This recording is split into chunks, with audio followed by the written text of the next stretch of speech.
તો માઉન્ટ આબુમાં ગુલાબી ઠંડીનો શરૂઆત પશ્ચિમી રાજસ્થાનના એકમાત્ર હિલ સ્ટેશન માઉન્ટ આબુમાં હવે ગુલાબી ઠંડીનું આગમન થઈ ચૂક્યું છે। તાપમાનમાં 10 ડિગ્રી સુધીનો ઘટાડો નોંધાયો છે, જેમાં નક્કી તળાવનું તાપમાન 7 ડિગ્રી અને ગુરુ શિખરનું તાપમાન 3 ડિગ્રી જેટલું નીચું ગયું છે। જો કે આ વખતે ઠંડી શરૂ થવામાં 3 અઠવાડિયાનો વિલંબ થયો છે, તેમ છતાં હવે પ્રવાસીઓની ભીડ જોવા મળી રહી છે અને ઠંડીની મજા માણી રહ્યા છે લોકો। આ ગુલાબી ઠંડીના કારણે વેપારીઓમાં પણ ઉત્સાહ જોવા મળી રહ્યો છે। બીજી તરફ પ્રવાસીઓ હવે જાન્યુઆરીની રાહ જોઈ રહ્યા છે, જ્યારે તાપમાન માઇનસમાં જવાથી અહીં બરફ પણ જોવા મળે છે। રાજસ્થાનમાં હિલ સ્ટેશન માઉન્ટ આબુ કે જ્યાં હવે ગુલાબી ઠંડીની શરૂઆત થઈ છે અને ઠંડીની શરૂઆત થતાં જ પ્રવાસીઓની સંખ્યામાં પણ વધારો નોંધાઈ રહ્યો છે।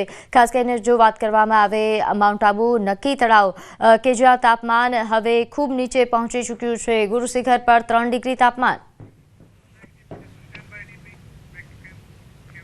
સમાચારોમાં આગળ વાત કરીએ જેતપુરના રબારિકા રોડ પર આવેલા આવતાનગર વિસ્તારનો બનાવ સામે આવ્યો છે કે જ્યાં જય ફેશન ટેક્સટાઇલ નામના સાડી પ્રિન્ટિંગ કારખાનામાં આગ લાગી। કારખાનામાં સાડી પાર્સલના ગોડાઉન કે જ્યાં ભીષણ આગ લાગી હતી। લાખો રૂપિયાની સાડીના પાર્સલ આગમાં બળીને ખાખ થયા છે। આગ લાગતા કારખાનાનો શેડ તૂટી પડ્યો। પાલિકાના 4 ફાયર ફાઇટરની ટીમો દ્વારા આગ પર પાણીનો મારો ચલાવીને આગ પર કાબુ મેળવી લેવામાં આવ્યો। આ ઉપરાંત કારખાનામાં હાલ આગ લાગવાનું કારણ જાણી શકાયું નથી। ઉદ્યોગનગર પોલીસ ઘટના સ્થળ પર પહોંચી હતી અને તપાસ શરૂ કરી છે। ત્યારે આગને લઈને વધુ વિગત સાથે મારી સાથે સંવાદદાતા મુનાફ જોડાઈ ગયા છે। મુનાફ, સાડીની ફેક્ટરીમાં ભીષણ આગ બાદ હવે કેવા પ્રકારની કાર્યવાહી તપાસમાં શું સામે આવ્યું?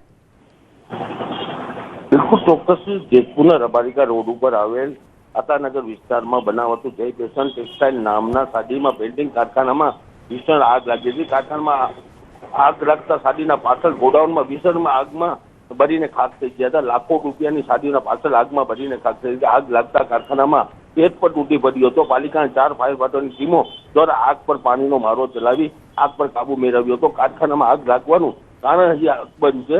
ઉદ્યોગનગર પોલીસ ઘટના સ્થળે પહોંચી હાલ તપાસ શરૂ કરી છે। જી આભાર માહિતી આપવા બદલ। તો હાલ જે રીતે સંવાદદાતાએ જણાવ્યું કે હજુ પણ તપાસ ચાલુ છે, આગ લાગવાનું કારણ હજુ જાણી શકાયું નથી।